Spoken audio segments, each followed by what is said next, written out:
한선비가 문경세제를 넘어 경상도로 가는 길이었습니다.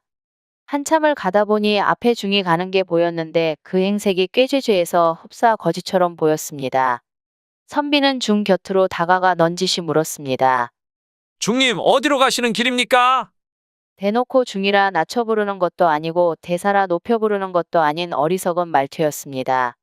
중은 선비의 행색을 살펴보고 대답했습니다. 합천 해인사로 가는 길이오만.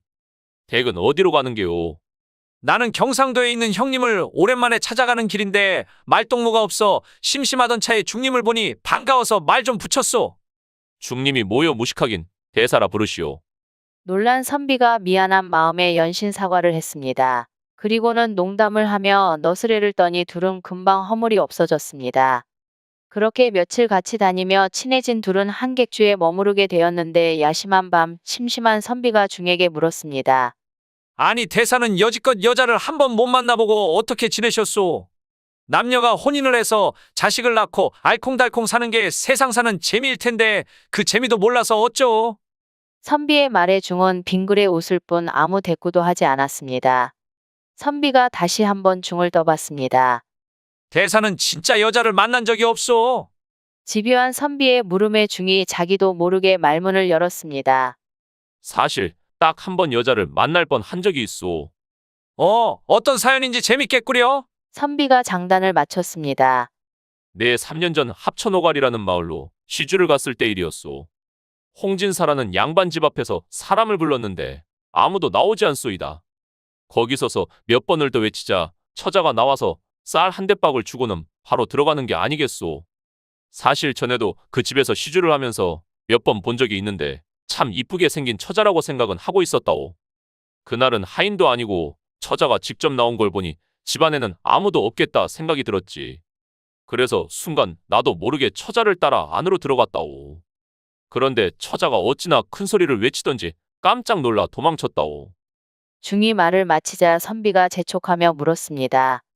어이쿠 그래 그리고 어찌 되었소? 하도 민망해서 그 길로 금강산으로 도망가 관동 팔경을 구경하고 3년 만에 이제 다시 해인사로 돌아가는 길이요.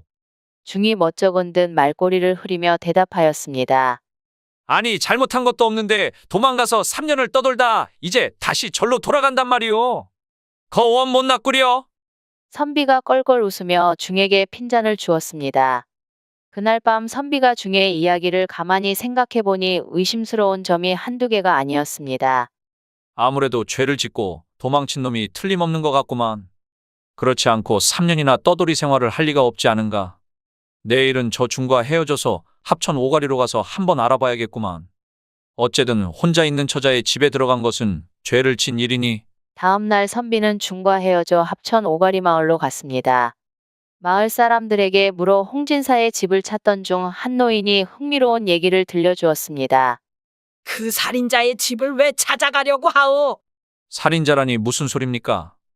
홍진사, 그 양반이 3년 전에 자식을 장가 보냈는데 보내자마자 며느리를 칼로 찔러 죽였어. 아니 며느리를 왜 죽였소? 글쎄, 그 집 며느리가 이쁘장하게 생겨서 욕보이려고 하다가 안 되니까 죽였지 뭐요. 그런데 관아에 잡혀가 옥살이를 하면서도 자신이 안 했다고 아주 뻔뻔하게 우기고 있지 뭐요. 노인의 얘기를 들은 선비는 뭔가 이상함을 감지하고 홍진사의 집을 찾아갔습니다.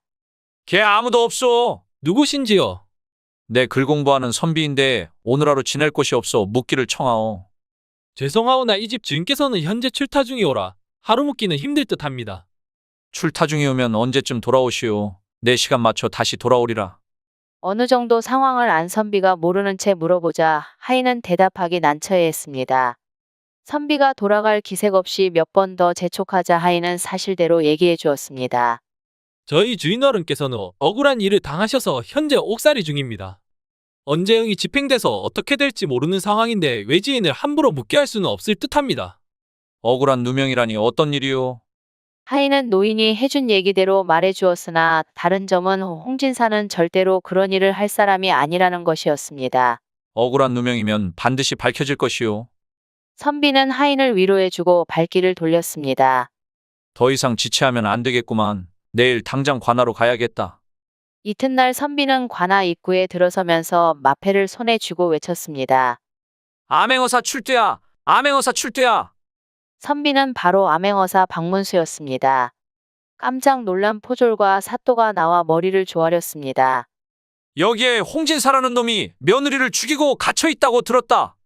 네, 그 잔혹한 놈을 내일 오후 시에 능지처참하겠으니 그리 알도록 하여라. 그리고 박문수는 그 소식을 마을 사람들에게 알리도록 했습니다. 이튿날 관아에는 사람들이 구름대처럼 몰렸습니다. 박문수는 홍진사를 무릎 꿇린 채 호통을 쳤습니다. 명색이 사대부라는 작자가 어찌 이렇게 폐악한 짓을 저질렀는가? 그러고도 살아있기를 바라는가? 내 죽는 것은 두렵지 않으나 억울한 누명을 쓴 것에 대해서는 원통하기 짝이 없소. 어사께서 다시 한번 살피어 제 억울함을 풀어주소서. 홍진사가 억울함에 눈물을 흘리며 머리를 조아리니 박문수는 짐짓 고민하는 척했습니다. 그리고 사또를 불러 말했습니다. 여기서 해인사까지 거리가 얼마나 되는가? 한 70리쯤 됩니다. 그렇다면 너는 포조를 데리고 해인사로 가서 이번에 3년 만에 돌아온 중을 찾아라. 그리고 그 중을 정중히 모셔오거라. 얼마 전 주막에 같이 묵었던 선비가 찾는다고 하면 잘 알 것이다. 홍진사 판결은 중이 오고 난 뒤에 할 것이야. 박문수의 뜬금없는 요구에 사또와 포졸뿐만 아니라 모인 사람들도 어리둥절했습니다. 하지만 어찌나 단호하던지 누구 하나 이유를 묻지 못한 채 박문수의 명에 따라 사또와 포졸은 중을 모시러 떠났고 모인 사람들은 궁금증만 품은 채 흩어졌습니다. 다음날 관아에는 어제 소문을 듣고 더 많은 사람이 모였습니다. 박문수가 어리둥절해하며 서 있는 중한테 인사를 건넸습니다. 대사는 저를 기억하시오. 그렇소. 얼마 전에 나랑 동행했던 선비 아니요. 누추한 차림에 자기랑 얼마 전에 농따 먹으며 껄껄거리던 선비가 사또의 자리에 앉아있는 모습을 보자 중은 궁금해하며 대답했습니다. 그렇소. 여러분, 저 대사는 내가 이곳으로 오기 전 잠시 말동무를 했던 분입니다. 내 홍진사 판결에 앞서 대사를 부른 이유는 저 대사가 홍진사 댁과 관련이 있어서요. 그렇지 않소, 대사. 잘 모르겠소. 중이 이제야 왜 자기가 여기에 왔는지 아는 듯 덜덜 떠며 대답했습니다. 아니, 왜 모르시오? 일전에 나한테 말하지 않았소? 홍진사 댁에 시주를 하러 갔다가 그 집 처자를 보고 뒤따라 들어갔다고 하지 않았소? 중은 고개를 들지 못한 채 온몸을 떨고 있었습니다. 그리고 그 처자의 비명소리에 도망쳐 나와서 3년 동안을 떠돌아다녔다는데? 이상하지 않소? 아무 짓도 안 했는데 도망쳐서 3년을 떠돌아다녔다는 게. 그리고 그 집의 처자라 하면 며느리밖에 없는데 공교롭게 그 집 며느리가 3년 전에 살해당했다고 하오. 혹시 그날 무슨 일이 있던 게 아니오? 전혀 무슨 소리를 하는지 모르겠습니다. 중이 발뺌을 하였으나 그의 떨리는 목소리나 몸짓은 그의 말이 거짓임을 드러내고 있었습니다. 박문수가 그 모습을 놓치지 않은 채 중을 보고 소리쳤습니다. 이놈 중아, 듣거라.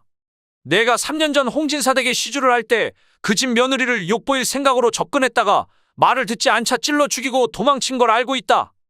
3년 동안 죄를 숨기며 도망쳐 다녔지만 이제 하늘이 내 놈을 용서하지 않으리라.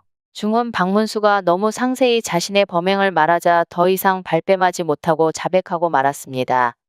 관아에 모인 사람들은 모두 소름이 끼쳤습니다. 그동안 마을 사람들은 홍진사가 며느리를 죽이고 뻔뻔하게 발뺌하고 있다고 생각했기 때문입니다. 자백을 받아낸 박문수는 중에게 가장 무거운 벌을 내렸습니다. 그리고 마을 사람들을 보고 또 한 번 호통을 쳤습니다. 저 중놈이 나쁜 것은 말할 것도 없지만 여기 모인 당신들도 죄가 있소. 홍진사의 죄가 제대로 밝혀지기도 전에 의심하고 살인자로 몰아가니 어찌 소상하게 죄를 밝혀낼 수가 있겠소.